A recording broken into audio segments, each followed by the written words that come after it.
Hola lectores, os doy la bienvenida un día más a mi odisea literaria y hoy vengo con las reseñas de mis lecturas de abril. Vamos a empezar con uno de los libros que yo más ganas tenía de leer este año, estaba entre mis novedades más anticipadas, en mi lista de los 30 libros que me quiero leer antes de cumplir 30, y se trata de la última entrega de la serie de Cozy Mystery de Agatha Racing, que ya sabéis que es una de mis absolutas favoritísimas. La autora es MC Beaton y en concreto el título de esta novena entrega es Agatha Racing y las brujas desdichadas. Esta serie de misterio está protagonizada por Agatha Racing, que es una mujer de 50 y tantos, que era una tiburón de la publicidad y las relaciones públicas en Londres, pero que decide retirarse a un pequeño pueblecito de la campiña inglesa, en los Cotswolds, y allí descubre que la vida en el campo no es tan tranquila como parecía y que de vez en cuando hay pequeños sobresaltos en forma de cadáveres. En esta ocasión nuestra gata se va de vacaciones a un pueblo costero, a Wickhaven, no sé cómo se pronuncia, porque al final del último libro tuvo, digamos, algunos problemas con su melena, con su pelo, y se rumorea que en Wickhaven hay una bruja que prepara pociones y remedios y alguno de ellos podría funcionar contra su calvicie momentánea. Mirad, yo ya lo siento, pero a estas alturas no soy objetiva con Agatha Racing porque es que la adoro. Empecé este libro y a las 2 páginas, literalmente, y este no es uno de esos usos figurados e incorrectos de literalmente, sino que literalmente en la segunda página yo ya me sentía como en casa. Así las cosas, es muy difícil juzgar o ser objetiva con estos libros. Sé que tienen sus fallitos, sé que Agatha es un personaje un poco complicado, que tiene una larga lista de defectos que pueden desquiciar un pelín al lector, pero yo con cada tomo la adoro más y más. Y de esta novena entrega he disfrutado un montón, creo que es de mis favoritas de entre las últimas que se han ido publicando. El anterior también me gustó mucho, pero el 6, el 7 quizá me gustaron un pelín menos. El caso es que en esta ocasión he adorado hasta la última página y es curioso porque normalmente prefiero los libros de Agatha que están ambientados en Carsley, que es el pueblo al que se muda, porque digamos que de alguna manera ya estoy muy familiarizada con los vecinos del pueblo, con el elenco de secundarios, y eso contribuye también a que toda la sensación de lectura sea como más cómoda y más acogedora. No obstante, en esta ocasión no he tenido ese problema, pese a que no se ambienta en Carsley, sino en Wickhaven, como ya os he dicho. Lo he disfrutado inmensamente. En esta ocasión los secundarios son mayormente el resto de huéspedes del hotel donde se aloja Agatha, y es bastante gracioso porque en general pues son más mayores que ella y Agatha tiene pues como mucho rechazo a envejecer o a que la vean como una vieja, etcétera, pero poco a poco se va como rindiendo y aceptando la compañía de los demás huéspedes, y la verdad es que ha sido una dinámica interesante. También he disfrutado mucho de todo el caso de misterio. Me parece que no os lo he dicho, pero en esta ocasión la víctima es la supuesta bruja a la que acude Agatha para que la ayude con su problema capilar, y Agatha precisamente fue una de las últimas personas en verla con vida, de modo que es un poquito sospechosa en el caso. Me ha gustado la resolución, la verdad que todo muy bien en ese aspecto. También he disfrutado del hecho de que en esta entrega cierto personaje llamado James Lacey, que no me cae nada bien,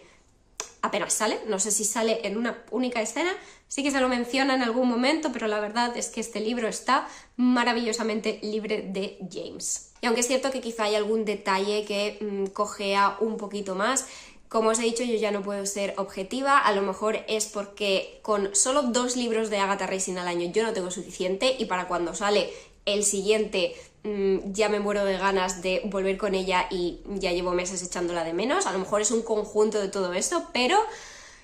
es que me ha encantado. Y por supuesto ya tengo muchísimas ganas del siguiente, que ya está anunciado y nos lo van a publicar en julio. A continuación vamos a hablar de Ruthless Vows de Rebecca Ross, que en español ya está traducido con el título Promesas Crueles, y es la segunda parte de la biología de Rivales Divinos. Para quien no conozca la historia de Rivales Divinos, en el primer libro se nos presentaba a estos 2 personajes que son los protagonistas, Iris y Roman, que son reporteros, y al inicio de de la biología están compitiendo por el mismo puesto en un periódico. Paralelamente, Iris está viviendo una situación personal un poco complicada porque su hermano partió a luchar en la guerra y está desaparecido. Iris lo echa muchísimo de menos y, aunque sabe que evidentemente es imposible que le lleguen, le escribe cartas porque necesita un poco como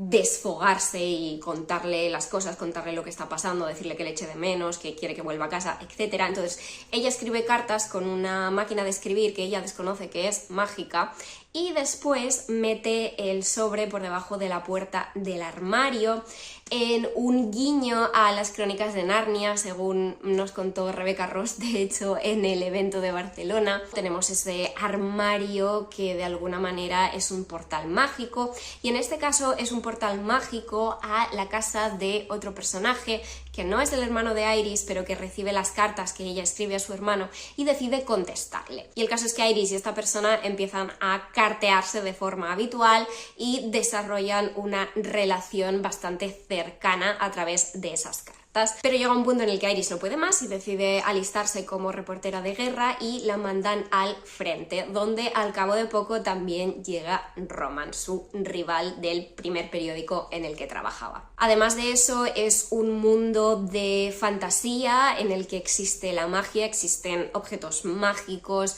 como la máquina de escribir de Iris y además hay otros objetos mágicos, hay edificios mágicos, etc. Y esta guerra que se está desarrollando en la historia la libran dos bandos que están cada uno de ellos defendiendo a un dios en concreto. Está la diosa Emba y el dios Daker, creo que dijo Rebeca que ella lo pronunciaba así. Estos dos dioses pues están en guerra y los soldados humanos luchan a favor de uno u de otro. Vale, ese es el resumen de lo que es la premisa del primer libro. Evidentemente no os voy a contar a fondo la sinopsis de este segundo porque habría spoilers. Lo que sí que os puedo contar es que este empieza como inmediatamente después de que acabe el primero, quizá han transcurrido, yo que sé, un par de semanas, pero no mucho tiempo, es todo bastante seguido. Lo que sí que pasa es que establece una dinámica un poquito distinta entre los personajes, porque en esta segunda entrega Iris y Roman pasan gran parte de la historia separados. Esto, no obstante, nos permite conservar el recurso epistolar, lo cual a mí me ha encantado porque adoro la parte de las cartas, aunque sí que es verdad que la dinámica de estas también se ha modificado un pelín para adaptarse a las nuevas circunstancias de los personajes. El estilo narrativo de la autora me sigue pareciendo exquisito. Yo antes de esta biología solo había leído y traducido, de hecho, uno de sus primeros libros y aunque ya se notaba que era buena en aquel momento, se nota que ha mejorado muchísimo. La forma en la que describe ya no solo los sentimientos, sino una simple ráfaga de viento es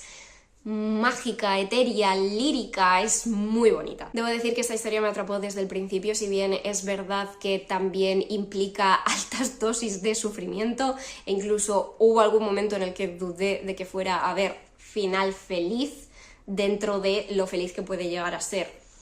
un final de una historia en la que hay una guerra de por medio con todas las pérdidas y el dolor que eso implica. Pero bueno, de verdad que había un momento que yo no veía nada claro el futuro de los personajes y sufrí bastante y de hecho reconozco que hay algunos detalles del final que me han roto el corazón. Os recomiendo esta biología si os gustan sobre todo las historias de personajes porque sí hay un world building, una construcción del mundo, hay ciertos toques de magia y de fantasía, pero realmente no son lo importante. Esta es una historia de personajes, esta es la historia de Iris y Roman, además está narrada desde los dos puntos de vista y aunque es verdad que considero que el tema de la magia y los dioses tiene más presencia en este segundo libro, sigue siendo por encima de todo la historia de amor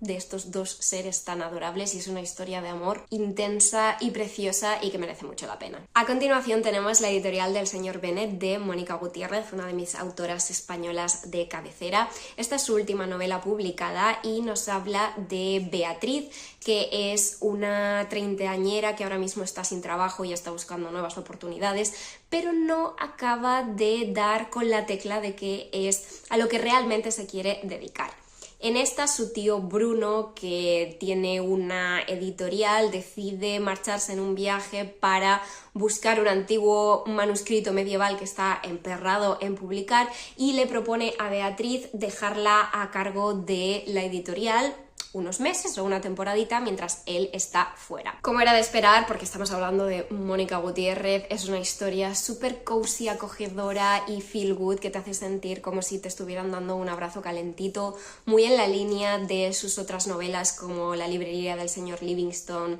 o Club de lectura para corazones despistados. Si habéis leído alguno de sus libros anteriores, ya sabéis que vais a encontrar aquí, y además es que, bueno, como digo, Mónica no decepciona. A mí personalmente me ha encantado, por un lado porque, como en muchas de sus otras novelas, en cada página de este libro se hace patente el amor de la autora por los libros y la literatura, y eso es algo con lo que conecto mucho. Y además, en esta ocasión, el contexto de trabajo de los personajes es una editorial, pero no una multinacional, impersonal, sino que evidentemente es una editorial pequeña, independiente y muy extravagante, que además está ubicada en una mansión antigua del centro de Barcelona. Y aunque soy consciente de que la autora ofrece una versión algo romantizada de lo que es trabajar en una editorial, sinceramente me ha gustado, porque de vez en cuando es muy positivo recordar las mejores partes de este sector, para que así nos ayuden a enfrentarnos a las peores partes, y lo digo como alguien que trabaja de lleno en el sector literario, en el sector editorial, así que creedme, las cosas no siempre son tan bonitas. También me ha gustado que uno de los personajes sea traductor, es el traductor en plantilla de la editorial, lo cual difiere un poco de mi experiencia porque yo soy traductora autónoma. No trabajo en plantilla para una única editorial, pero de todas maneras me ha gustado ver mi profesión reflejada en un personaje literario. Además, me ha gustado mucho que esta vez la autora haya ambientado la historia en Barcelona, en mi ciudad, porque, por ejemplo, La librería del señor Livingstone se ambienta en Londres, que es mi ciudad favorita del mundo, pero no sé, ha habido algo especial en la ambientación de este libro, porque además es una especie de carta de amor a la ciudad de Barcelona. Se describen un montón de rincones y edificios, tanto turísticos como más recónditos quizá, y lo cierto es que ha sido una delicia ver cómo los personajes paseaban por esos lugares de la ciudad. Además, la ambientación del libro es otoñal, y el otoño es mi estación favorita del año, ya lo sabéis, y leo muchos libros otoñales con un montón de descripciones atmosféricas, pero en esta ocasión ha descrito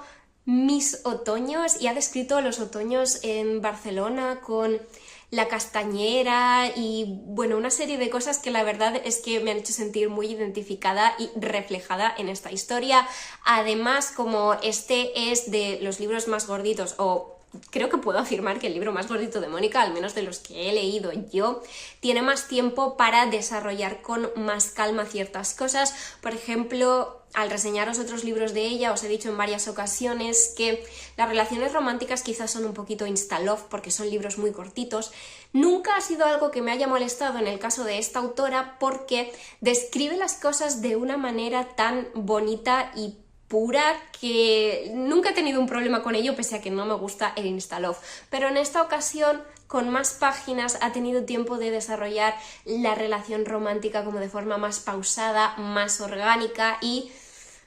la perfección. Y mi romance de época de abril, que ya sabéis que leo uno todos los meses, fue Escándalo en primavera, de Lisa Kleypas, la cuarta y última parte de la serie de Los Florero. Es cierto que hay un libro navideño que va después, pero bueno, los libros principales son como 4 y este es el cuarto, Escándalo en primavera, y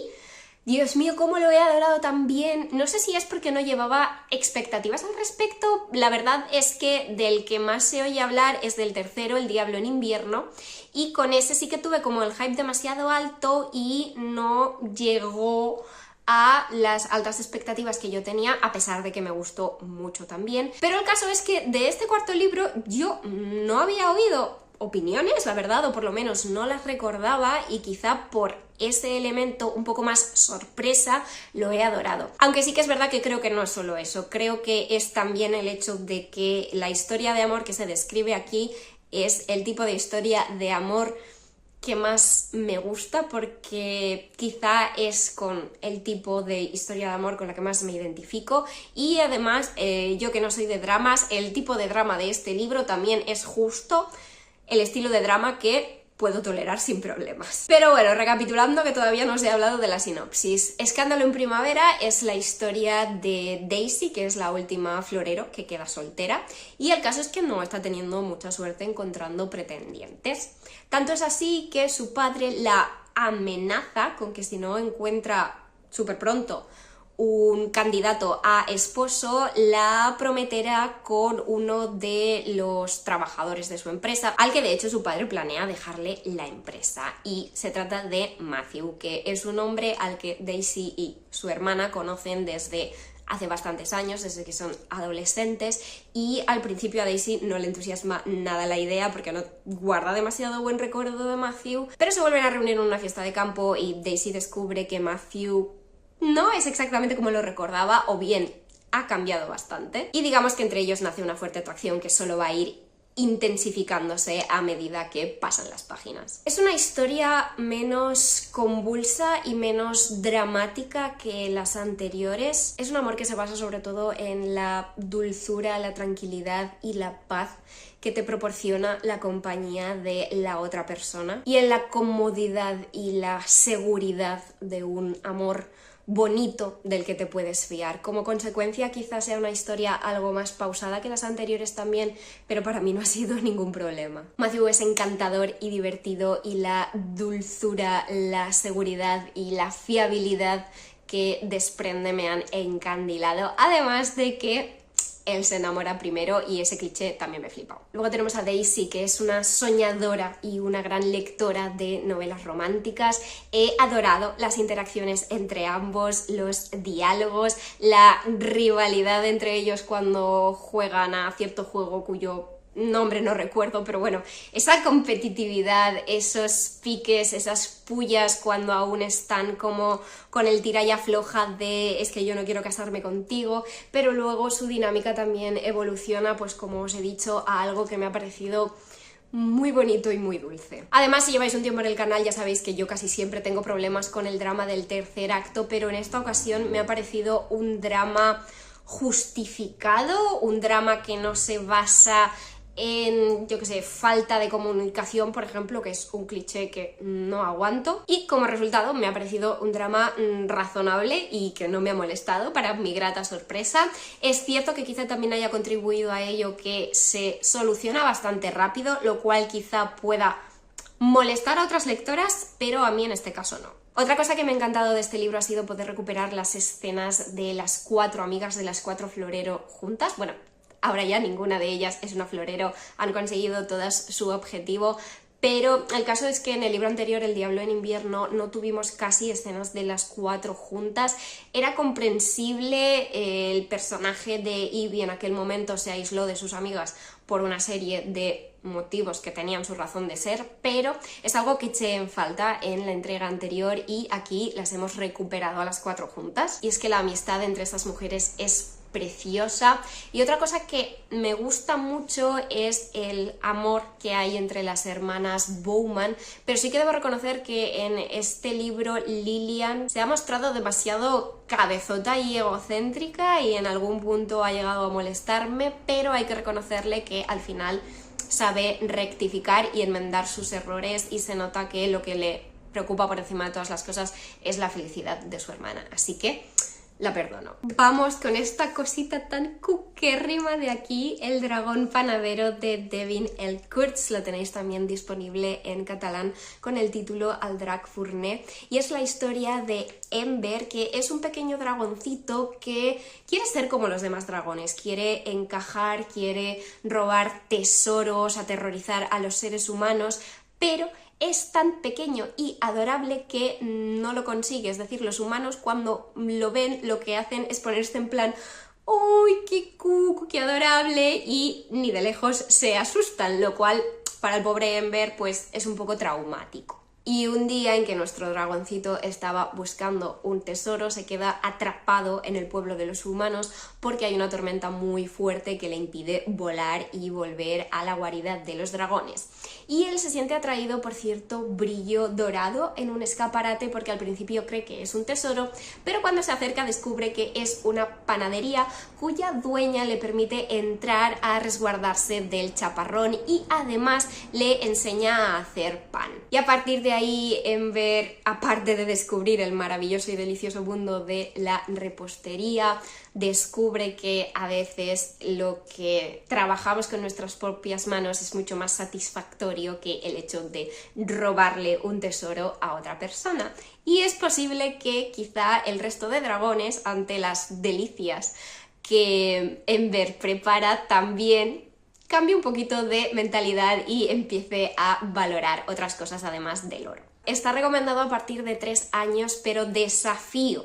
a cualquier adulto a no enamorarse como minimísimo de las ilustraciones, porque es que mirad ya solo la página de créditos, qué bonita que es, bueno, la página del título, perdón, y la verdad es que todas las ilustraciones son una belleza. Pero además es que la historia de Ember sinceramente es enternecedora. Es una historia sobre el valor de compartir y sobre valorar menos las posesiones materiales y más los placeres sencillos, como puede ser una hogaza de pan recién horneado. Y además también habla de valorar nuestras fortalezas individuales, por mucho que no sean la clase de fortalezas que los demás esperan que tengamos. En definitiva, es un cuento ilustrado que te deja con el corazón calentito y mucho antojo de algo dulce, sinceramente, porque es que, no me digáis, los rollitos de canela que son mi última obsesión. ¡Qué hambre! En el blog de lecturas de abril os comenté que también estaba releyendo Brisingar de Christopher Paolini en lectura conjunta con Dani. Estamos releyendo la saga para poder ponernos a leer Murtagh con la historia bien fresca, y el caso es que esta es la tercera entrega de la saga Legado, protagonizada por Eragon, que al inicio es un simple granjero de 15 años que un buen día se encuentra una gema muy extraña mientras está cazando en las montañas, se lleva esa gema a casa y pronto descubre que en realidad se trata de un huevo, y de él nace Saphira, una dragona que lo ha elegido como jinete en una época en la que los jinetes están prácticamente extintos porque uno de ellos, que se volvió malvado, pues los exterminó a casi todos, y además de cargarse a los jinetes también se cargó a los dragones, de modo que Saphira se supone que es la única dragona que queda, además del dragón de Galbatorix, que es el malo malísimo de turno. A ver, es una tercera entrega y no puedo entrar en muchísimos detalles, pero sí que os diré que me ha parecido la mejor hasta el momento. Los distintos peones de los distintos bandos, elfos, enanos, bardenos, que son un poco los rebeldes, pero luego también, pues digamos, la facción del rey de Galbatorix. Todo se va moviendo por el tablero, hay enfrentamientos, la lucha avanza, también los tejemanejes políticos, las alianzas, las escaramuzas. Digamos que todo se va desarrollando y, como os digo, me ha gustado mucho. El final me ha parecido además el más potente hasta el momento. Fue uno de esos finales de decir: ¡buah! ¡Qué ganas de el siguiente! Me parece además muy interesante la como nueva versión de Eragon que tenemos en esta tercera parte. En el primer libro pues está descubriendo todo este tema de la magia de ser un jinete de dragón, etc. En el segundo libro se toma como una pausa para realmente aprender lo que significa ser un jinete de dragón y para asumir su nueva identidad. Y en Brisingar nos encontramos con un Eragon más maduro, con más conocimiento de sus capacidades, pero también de sus límites, y es un Eragon que ya está aprendiendo a moverse mejor entre tantos intereses de las distintas facciones y, digamos, a desenvolverse pues también mejor en el campo de batalla, en la lucha, etc. Hay otros personajes que me siguen fascinando igualmente, como son, por ejemplo, Ángela, la misteriosa arbolaria, o Nasuada, que creo que es un súper personajazo femenino. Sigue gustándome mucho Roran, el primo de Eragon, creo que también es un muy buen personaje. Lo que sí que para mí sigue sin acabar de ser del todo convincente es el aspecto romántico. Lo cierto es que no recuerdo lo que yo opinaba del tema cuando lo leí de adolescente, pero ahora de adulta no me acaba de convencer. Pero también es cierto que no es ni mucho menos uno de los temas centrales del libro. Los tintes románticos están ahí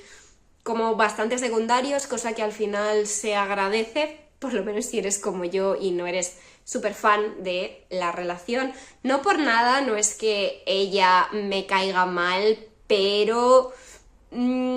veo niveles de entrega y de sentimientos muy desiguales. Seguimos con El llibre de la Malla d'una bruixa jove de Soledad Romero con ilustraciones de Luciano Lozano. Mi ejemplar está en catalán, pero también lo tenéis disponible en castellano con el título El libro de magia de una joven bruja. Se trata de un libro de no ficción muy interesante y entretenido que desmitifica la figura de la malvada bruja con una verruga en la nariz y que vuela en escoba, y nos aporta un enfoque más moderno y actual de la brujería. Hoy en día esta se asocia más con una fuerte comunión con la naturaleza, además de con una curiosidad innata y un sano respeto por ella y por todas las formas de vida. También nos habla de conocerse bien a una misma, de descubrir nuestra magia interior y de usar nuestros dones y capacidades con responsabilidad y en armonía con la naturaleza y con la comunidad que nos rodea. El libro está dividido en 4 secciones. En la primera, por ejemplo, nos habla de los tipos de bruja. Aquí tenemos algunos de ellos, que son la bruja verde, la bruja romántica, la bruja fantasía, la bruja de los cristales. Luego nos habla, por ejemplo, de los instrumentos que ayudan a una bruja: piedras, cristales, elementos de protección, del poder del universo, de los astros, de las plantas, así como también el poder de la intuición. Y termina presentando una serie de rituales para distintas circunstancias. La edición es súper cuidada y colorida, mirad ya solo las guardas, y está básicamente enfocada a niñas, y la verdad es que me parece un complemento ideal para investigar el mundo de la brujería moderna desde un punto de vista como más benévolo, más amable y que alienta al autodescubrimiento y al autocuidado y a sentir curiosidad por el mundo que nos rodea. A continuación, El talento perdido de Alba Quintas, que es la segunda parte de la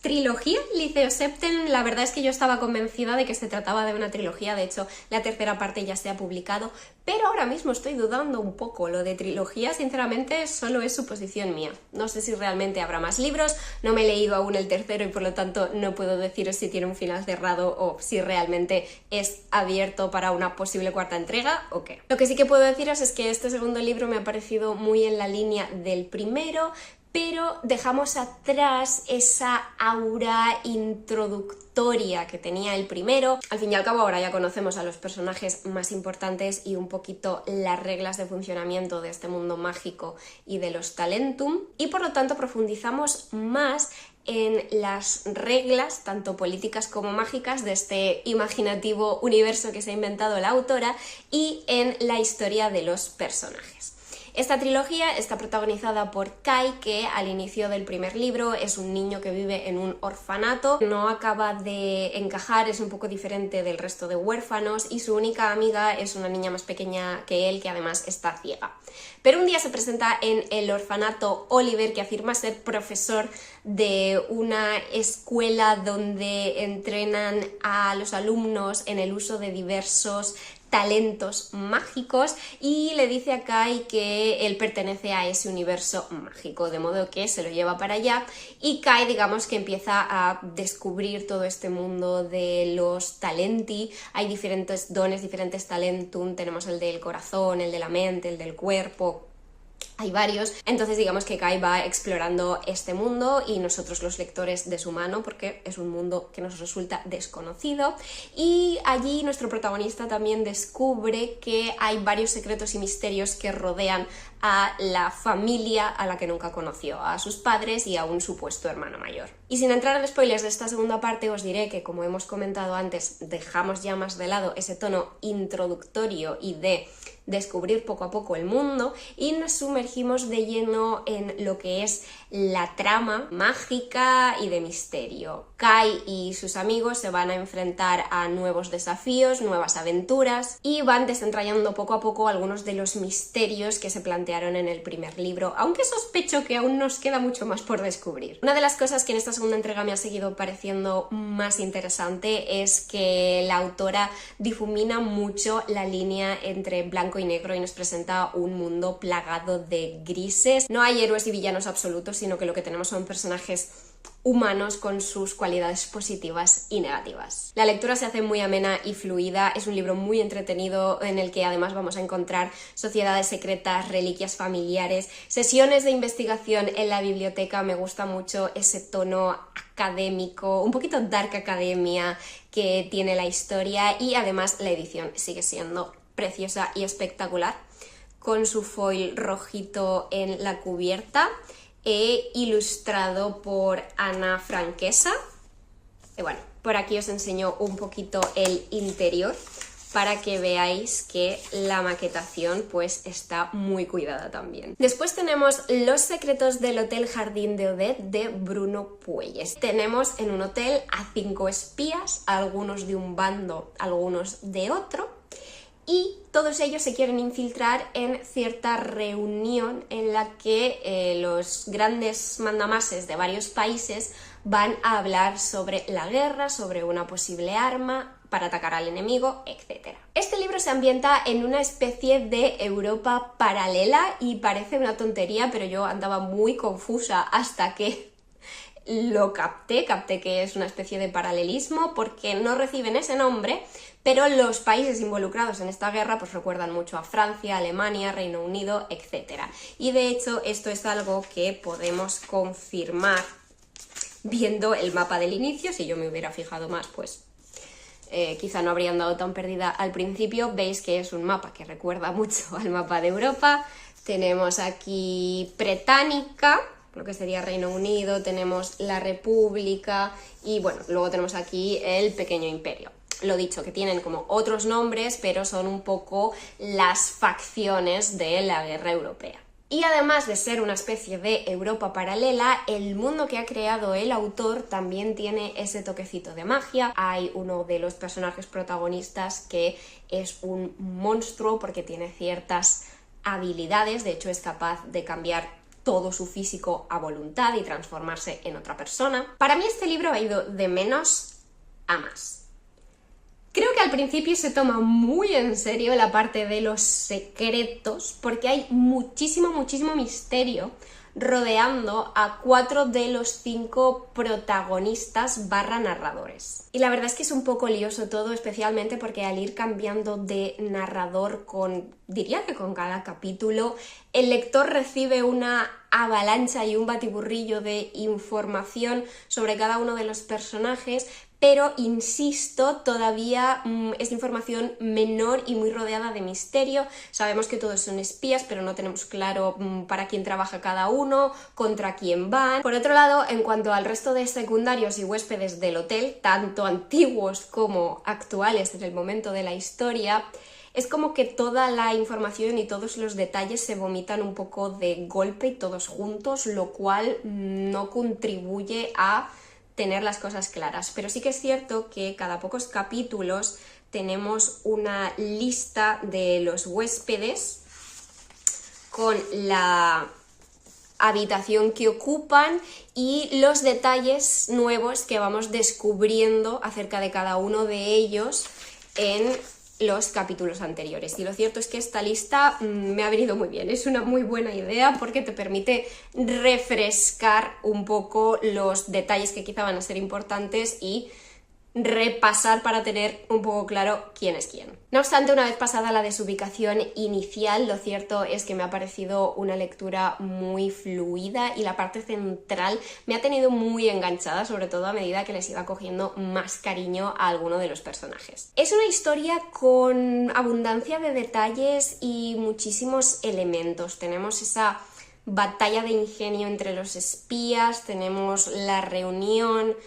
para discutir asuntos de la guerra, tenemos a un monstruo llamado el Carroñero, que es una amenaza en el frente, e incluso tenemos al propio hotel que en cierta manera está vivo también. Así que es una historia con bastante complejidad y que obliga a leer prestando atención, pero confieso que al final la he disfrutado más de lo que creía en un principio. Al principio estaba tan perdida que yo no sabía cómo esto iba a salir bien. Sin embargo, es cierto que pese a que he disfrutado mucho de la parte central de la historia, el final para mí se ha quedado flojo. Particularmente porque soy el tipo de lectora a quien le gustan los finales cerrados y después de tomarme tanto tiempo para distinguir a un personaje de otro y para entender a cada uno de ellos, sus motivaciones, etc., el hecho de no saber qué sucede con ellos más allá del final abrupto que nos da el libro, pues me irrita un tanto, ¿vale? Yo quería saber qué pasa después con estos personajes, especialmente con Irving y Alice, pero me he quedado con las ganas. Y la verdad es que la resolución respecto al tema del carroñero tampoco me ha parecido del todo satisfactoria. En resumen, es una novela que mezcla varios elementos y aunque a priori me parece una idea de base muy buena, no ha acabado de convencerme la ejecución. No obstante, ha sido una lectura entretenida, interesante y no descarto volver a leer al autor en el futuro, porque esta era la primera vez que lo leía. Y acabamos con dos cozy mysteries. El primero, La paciencia de los huesos, de Charlaine Harris, que es la segunda entrega de Los misterios de Aurora Teagarden, que es una bibliotecaria que en el primer libro forma parte de un club de true crime donde discuten crímenes reales de la historia, muchos de ellos que quedaron sin resolver y bueno, discuten sobre las pistas y sobre la posible identidad de los asesinos, pero evidentemente en la vida real, en cada uno de estos libros, nuestra protagonista pues también se va a encontrar con un crimen en su comunidad. El punto de partida de este segundo libro es la muerte natural de Jane Eagle, que era una anciana amiga de Aurora Teagarden que también formaba parte del club Real Murders. Y Aurora, muy sorprendida, descubre que Jane le ha dejado casi toda su herencia, un montón de dinero, una casa nueva, bueno, que la ha dejado muy bien situada, digamos. No obstante, en su nueva casa, Aurora descubre un cráneo, una calavera y, pues evidentemente, va a querer saber a quién pertenece, si Jane en realidad era una asesina o si no lo era, cómo llegó un cráneo a sus manos y por qué lo ocultó en su casa durante años en vez de llevárselo a la policía. Esta segunda entrega de Los misterios de Aurora Teagarden ha vuelto a ser una lectura súper fluida, me la bebí en súper poco tiempo.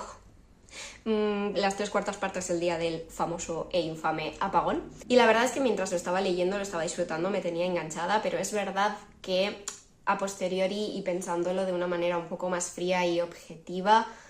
como libro de misterio no es de los mejores, sobre todo porque prácticamente no hay investigación, no hay caso, o sea, desde que descubre la calavera hasta que realmente se revela la verdad, ahí en medio prácticamente no hay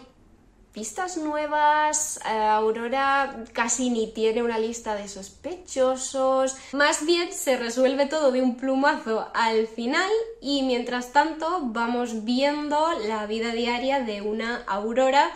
que anda algo perdida e indecisa. Yo creo que ese es realmente el objetivo de este segundo libro, conocer un poco mejor y un poco más a fondo a nuestra protagonista. En el momento en el que empieza este libro, Aurora se encuentra un poquitín en un punto muerto y a lo largo del libro pues va reflexionando sobre su trabajo, su vida amorosa y acerca de qué quiere hacer con su futuro. Y hay que tener en cuenta también que estos libros se escribieron en los años 90 y que por lo tanto hay ciertos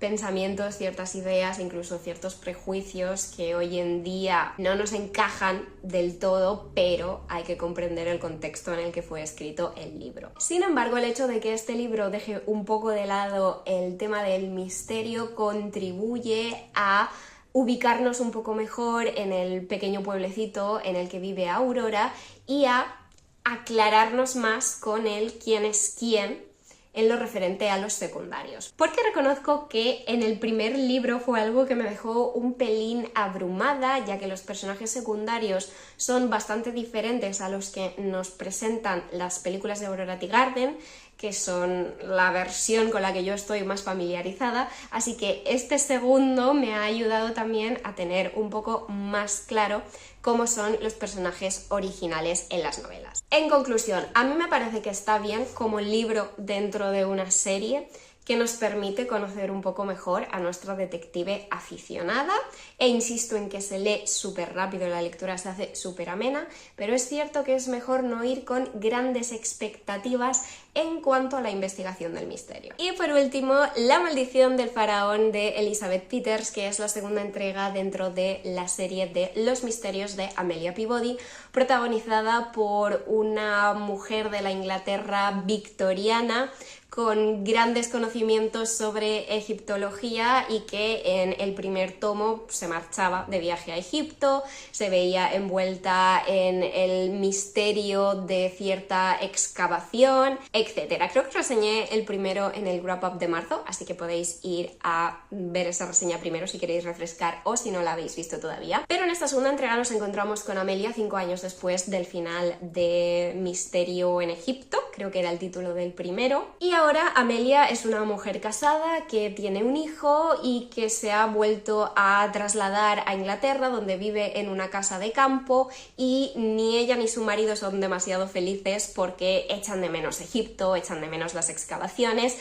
pero decidieron que no era el ambiente idóneo para criar a un niño. Sin embargo, van siguiendo a través del periódico el caso de una excavación que se está llevando a cabo en Egipto y alrededor de la cual hay varios misterios, y un día resulta que Sir Henry, que es el encargado de la excavación, muere. Y su viuda, Lady Baskerville, visita a Amelia y a Emerson, su marido, y les pide que se hagan cargo ellos de la excavación, de modo que deciden dejar a su niño con sus tíos y para Egipto que se van. A partir de ese momento los misterios son constantes, hay misterios más menores como la misteriosa figura blanca que ronda por la casa de noche y misterios más grandes como la incógnita de si Lord Baskerville fue asesinado o si murió realmente por causas naturales. Y aquí, al contrario de lo que sucedió en el primer libro, sí que tenemos cadáveres más recientes, no solo momias antiguas. En lo que se refiere al misterio, me ha gustado mucho que vuelva a girar todo en torno a la excavación y a la egiptología, porque es una ambientación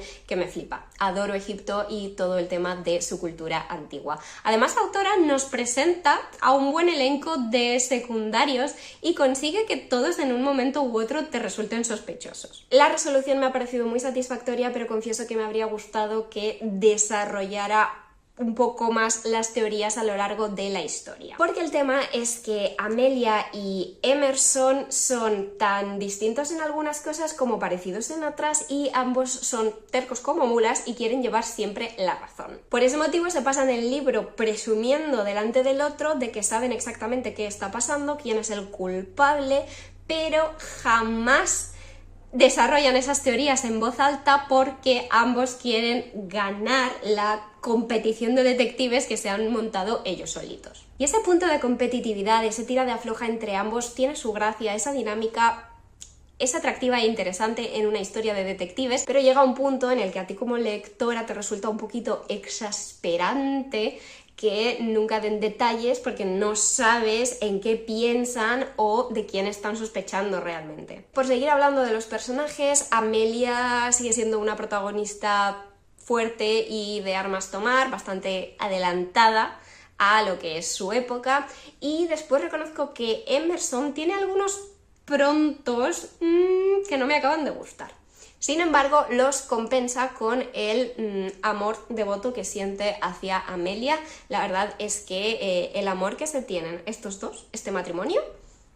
de 10. Reconozco que he echado un poco de menos a Walter y a Evelyn, que en esta entrega aparecen un poco de pasada porque ya no están en Egipto, como sí que lo estaban en el primer libro.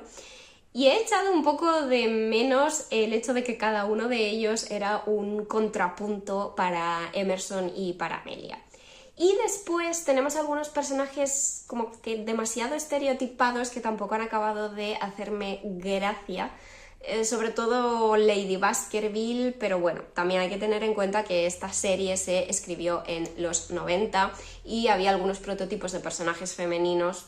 que personalmente a mí me dan un poco de perecita ya. No obstante, en conjunto he vuelto a disfrutar mucho del libro, es una serie de misterio que os recomiendo si además os llama particularmente esta ambientación en Egipto. Y si no me queréis hacer caso a mí, podéis hacerle caso a Sarah J. Maas, que he visto en Goodreads que en 2009 puntuó este libro con 4 estrellas. Hasta aquí el vídeo de hoy, hasta aquí las reseñas de mis lecturas de abril, espero que las hayáis disfrutado, comentadme si los habéis leído, qué os parecieron, si tenéis alguno de estos en la lista de lecturas y si queréis apoyarme con esta interacción extra pero no tenéis tiempo o ganas de escribir un comentario largo, siempre podéis dejarme un emoticono de un corazón verde en comentarios para saber yo que habéis llegado hasta aquí y poder agradecéroslo. Si además os apetece, ya sabéis que me ayudáis muchísimo si dais like al vídeo, si os suscribís, si activáis la campanita y si lo compartís con alguien a quien creáis que le pueda gustar. Pero eso es todo por hoy, nos vemos muy pronto en un próximo vídeo.